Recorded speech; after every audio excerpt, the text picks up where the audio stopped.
চিকিৎসার খরচ চালাতে কলিজার টুকরা ১ মাসের কন্যা সন্তানকে বিক্রি করতে বাধ্য হলেন এক হতভাগ্য বাবা। একজন বাবা কিরকম পর্যায়ে এলে পর তার সন্তানকে বিক্রি করতে পারে, আপনি ওকে ভেবে দেখুন তো। জিনিসটা আপনি কখন বিক্রি করবেন বা বিক্রি করতে চাইবেন না চাইবেন না। এরকম একটা ঘটনা ঘটেছে বাংলাদেশের একটা জায়গায়।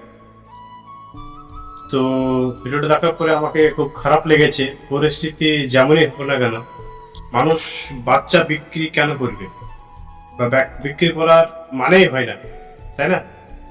তো দেখার পরে আমাকে খুব খারাপ লাগলো যে মেয়ে সন্তান, যেহেতু সেটা ৫০,০০০ টাকায় বিক্রি করে দিয়েছে। আমি ভাষায় খুঁজে পাচ্ছি না যে কি বলবো। তো ভিডিওটা দিচ্ছি, দেখুন।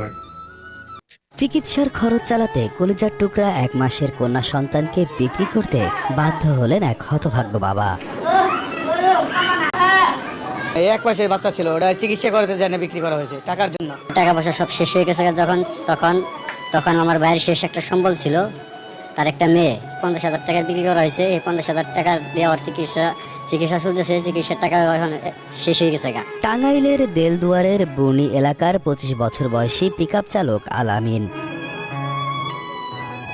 অসুস্থ হয়ে প্রায় ১.৫ মাস যাবৎ ঘরের মেঝেতে শুয়ে কাতরাচ্ছেন তিনি। চিকিৎসার জন্য এ পর্যন্ত খরচ করেছেন প্রায় ৩ লাখ টাকা। নিজের সহায় সম্বল সবকিছু হারিয়ে অর্থ সংকটে চিকিৎসা বন্ধ হয়ে যাওয়ায় নিজের শেষ সম্বল ১ মাসের কন্যা সন্তানকে মাত্র ৫০,০০০ টাকার বিনিময়ে বিক্রি করেন আলামিন। তবে এখনো সুস্থ হতে পারেননি তিনি।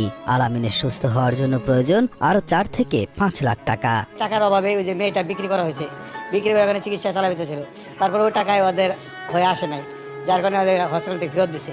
রোজার প্রথম সপ্তাহে ব্যাটারি চালিত অটোরিকশা চালিয়ে বিকেলে বাড়ির পাশের একটি দোকানে গিয়ে বসেন আলামিন। তখন পারভেজ নামের এক ব্যক্তি রোজা রাখা নিয়ে তার সাথে কথা কাটাকাটি করেন। এক পর্যায়ে আলামিনের ঘাড়ে ধরে মাটিতে ফেলে দেয় পারভেজ। এ সময় জ্ঞান হারিয়ে ফেলেন আলামিন। পরে তাকে উদ্ধার করে প্রথমে দেলদুয়ার উপজেলা স্বাস্থ্য কমপ্লেক্সে নিয়ে গেলে সেখান থেকে উন্নত চিকিৎসার জন্য মির্জাপুর কুমুদিনী হাসপাতালে পাঠানো হয়।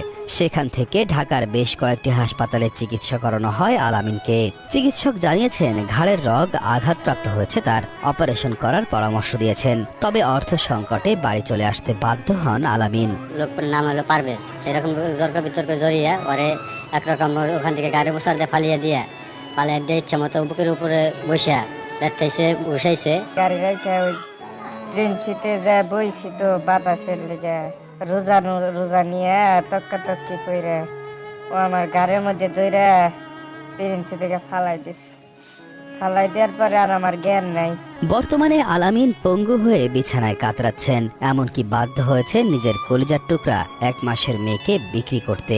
তাদের সঠিক বিচারের দাবি জানান আলামিন এবং তার স্বজনরা। তাদের বিচার চাই আমি, সরকারের কাছেও চাই, আল্লাহর কাছেও চাই আমি বিচার।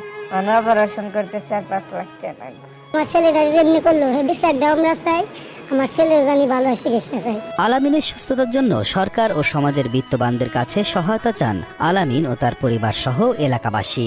আমি সুস্থ চাই, আগের নাগাল চলবার চাই, আল্লাহ আমাদের কাছে সহযোগিতা চাই।